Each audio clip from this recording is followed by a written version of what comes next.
2005 में रिलीज हुई film bulb master में फिल्माया गया है।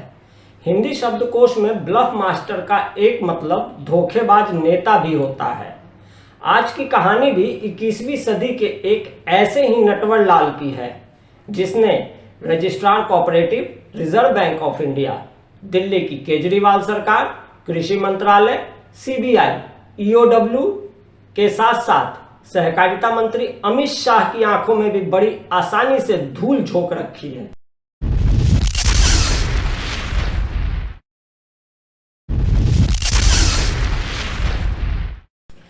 ये ब्लफ मास्टर इतना शातिर है कि उसने कई अदालतों में झूठे दस्तावेज और फर्जी दलीलों के सहारे अपने भ्रष्टाचार के साम्राज्य को बार बार कानूनी कार्रवाई से बचा लिया। इस कांग्रेसी घोटालेबाज पर दिल्ली हाई कोर्ट में न्यायालय के रिकॉर्ड पर झूठ बोलने के आरोप में दफा 340 का भी एक मामला चल रहा है। इसलिए भी कानूनी तौर पर भी इस कांग्रेसी घोटालेबाज को ब्लफ मास्टर कहने पर चमचों को कोई आपत्ति नहीं होनी चाहिए।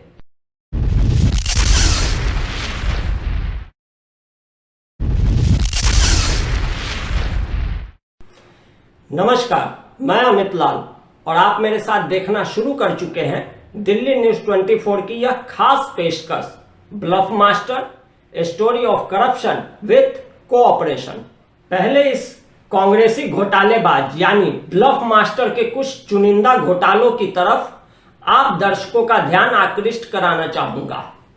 साल 2009-10 में दिल्ली सरकार के एपेक्स कोऑपरेटिव बैंक में 110 से अधिक लोगों की अवैध नियुक्ति कर दी गई, जिसकी जांच वर्तमान में दिल्ली सरकार का ही आरसीएस डिपार्टमेंट यानी रजिस्ट्रार कोऑपरेटिव सोसाइटी कर रहा है। इन 110 लोगों की अवैध भर्ती के कारण पिछले 13 सालों में इन अवैध बैंक कर्मचारियों को 100 करोड़ से अधिक की सैलरी दी जा चुकी है। जाहिर सी बात है कि ये 100 करोड़ से अधिक की रकम ना तो इस कांग्रेसी घोटालेबाज के बाप दादा की कमाई थी और ना ही दिल्ली की ईमानदार सरकार का दिया हुआ दान। ये 100 करोड़ रुपया दिल्ली स्टेट कोऑपरेटिव बैंक के उन लाखों खाता धारकों का था, आम पब्लिक का था, परंतु इस कांग्रेसी घोटालेबाज ने यह 100 करोड़ की रकम अपने विधानसभा क्षेत्र के चमचों, अपने रिश्तेदारों और भ्रष्ट अधिकारियों के कपूतों को सैलरी देने में लुटा दी।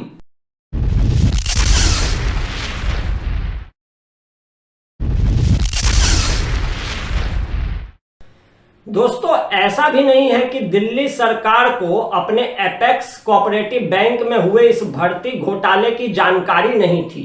जानकारी अच्छी तरह थी। खुद विधानसभा पेटिशन कमेटी के अध्यक्ष के तौर पर दिल्ली सरकार के मंत्री सौरभ भारद्वाज के पास इस घोटाले की जांच अभी भी विचाराधीन है। दूसरी तरफ दिल्ली के तत्कालीन सहकारिता मंत्री राजेंद्र पाल गौतम को भी इस कांग्रेसी घोटालेबाज की करतूतों की अच्छी खासी जानकारी थी। और तीसरा डिपार्टमेंट है डायरेक्टरेट ऑफ विजिलेंस, जिसके पास आज भी इस कांग्रेसी घोटालेबाज का मामला जांच के अधीन है। इस पर भी तुर्रा यह है कि दिल्ली सरकार के आरसीएस कार्यालय की मदद से ही यह कांग्रेसी घोटालेबाज आज भी दिल्ली सरकार के एपेक्स कोऑपरेटिव बैंक, जिसका नाम the Delhi state cooperative bank limited है, इसका केयर टेकर बना हुआ है। कैसे?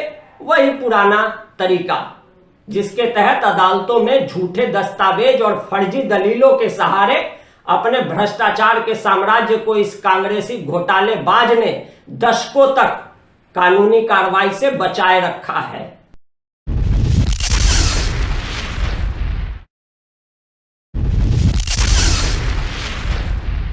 वैसे तो यह कहानी नेफेड में हुए 4000 करोड़ के बड़े घोटाले के बारे में है। वैसे तो इस घोटाले की पटकथा साल 2003-04 में ही लिखी गई थी। साल 2003-04 में नेफेड की व्यापार समिति ने कई निजी पार्टियों के साथ व्यापार समझौता किया, जिससे नेफेड को भारी नुकसान हुआ।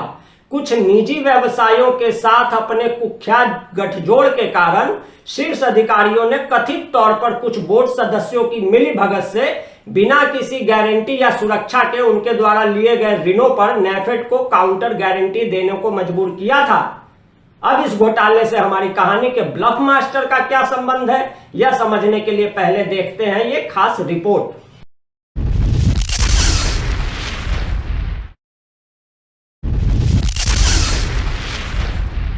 यह घोटाला साल 2011 में सुर्खियों में तब आया जब केंद्रीय रजिस्ट्रार आर.के. तिवारी ने नेफेड अध्यक्ष विजेंदर सिंह और कई अन्य निदेशकों के नाम वसूली नोटिस जारी किया। इस सूची में कर्नाटक से 2 पूर्व मंत्री के साथ साथ नेफेड के 29 अधिकारी भी थे जिन्हें रिकवरी नोटिस दिया गया था। दिल्ली पुलिस ने इस सिलसिले में पूर्व अतिरिक्त प्रबंध निदेशक होमी राजवंश और दिल्ली के एक व्यवसायी ओपी अग्रवाल को गिरफ्तार भी किया था, परंतु नेफेड अध्यक्ष विजेंदर सिंह और एक निदेशक आर.एस. जून ने इस रिकवरी ऑर्डर से 2 जून 2014 को गलत दस्तावेज और झूठे तथ्य पेश कर संदिग्ध रूप से क्लीन चिट हासिल कर ली। इससे भी 2 महीने पहले ही इन दोनों ने रजिस्ट्रार कोऑपरेटिव सोसाइटी कार्यालय के अधिकारियों की मिली भगत से दिल्ली के एपेक्स कोऑपरेटिव बैंक का चुनाव लड़ा और वहां का अवैध चेयरमैन बन गया। क्योंकि नेफेड के मामले में 16 करोड़ रुपयों के रिकवरी का आरोपी रहते हुए आरसीएस के साथ मिली भगत करके बैंक का चेयरमैन बनना दिल्ली कोऑपरेटिव सोसाइटी एक्ट के चुनाव के नियमों का सीधा उल्लंघन है, जिसके विरुद्ध दिल्ली हाई कोर्ट में एक जनहित याचिका अमित लाल बनाम दिल्ली राज्य सहकारी बैंक लिमिटेड व अन्य साल 2021 से विचाराधीन है।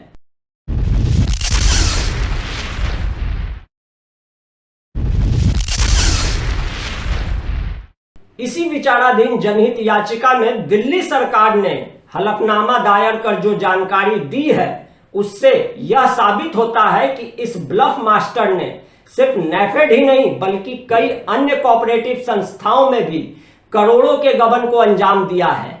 इस जनहित याचिका में Delhi state cooperative bank, RCS Delhi, chief secretary Delhi सरकार, union of India, Reserve Bank of India, NABARD और नेफेड को भी प्रतिवादी बनाया गया है और हम इसी जनहित याचिका को आधार बनाकर आपको इस कांग्रेसी घोटालेबाज और इस कहानी के ब्लफ मास्टर की पूरी दास्तान सुनाएंगे।